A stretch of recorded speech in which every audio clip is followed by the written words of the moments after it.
and feast days. I have read that that's what they term upshot. Yes. Yep. So an upshot. Oh, I don't remember this one. Well, I'm sorry. This is a bit of lore. And then when you shoot back, that's the Yeah. upshot. Yeah. And the upshot of it all is to come back. Come back. Yeah, I was gonna say there's this guy Hugh Soar wrote a couple of books one on arrows and one on the English longbow specifically.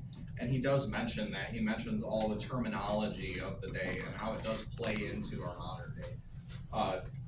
Speed, like the term high strung as well. If somebody's high strung, a high strung bow, if I were to take this, it has a certain brace height, so I don't want that bow, I don't want the string to sit any further than my fist with the thumb extended off of the belly of the bow.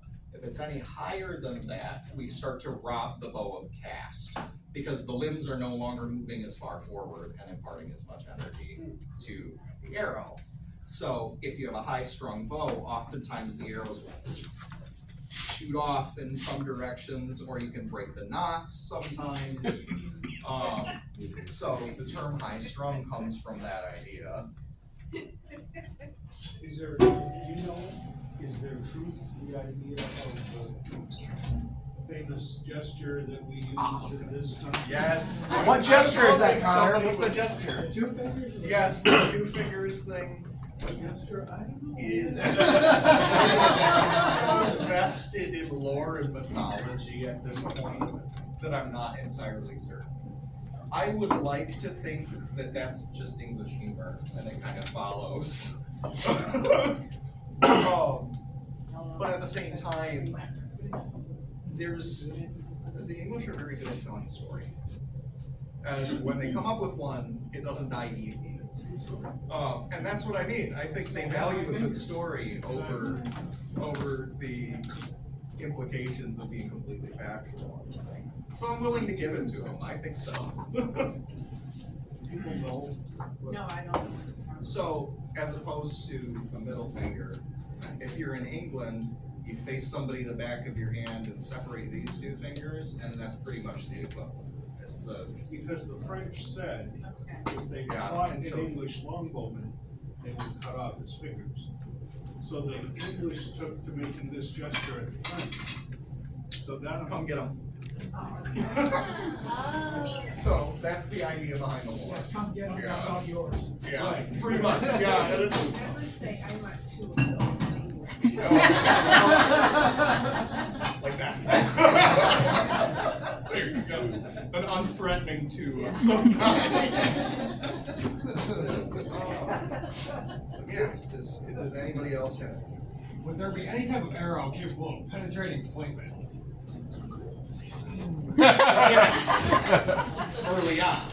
So that's the catch. Like I said earlier, there's a sort of arms race between bows and plate mail for a little while. The English first introduced longbows, and they're likely a little bit weaker than they eventually are, because you can still penetrate ring mail without a whole lot of weight behind it.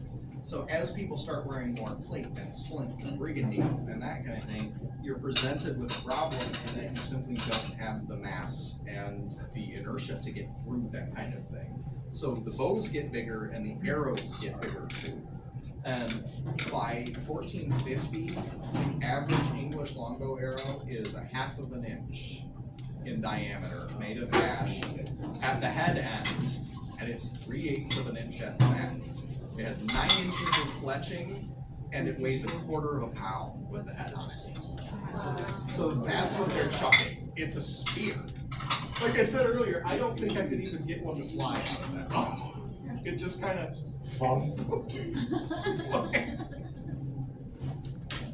You had a question too. What was it? Yeah, you said that all men 15 to 6 feet were required. Were there any women who could do it, or were They're actually. So I don't see much reference to, or any reference to women in the military of the time, but women with bows were such a problem in certain counties in England.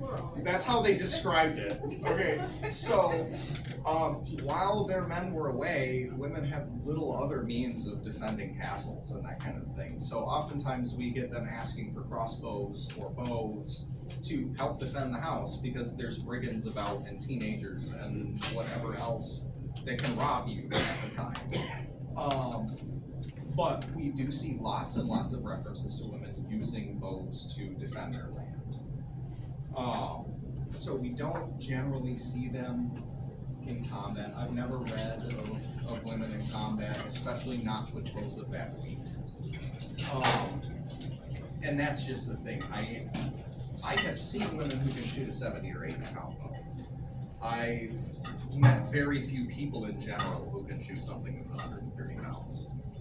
Or draw it. I can barely lift that much weight. But yeah, so we do see them defend their homes from brigands, and oftentimes that's the case when men go to war. The countryside pays for it, basically, by their absence at war, and women have to take up the weapons of the day. But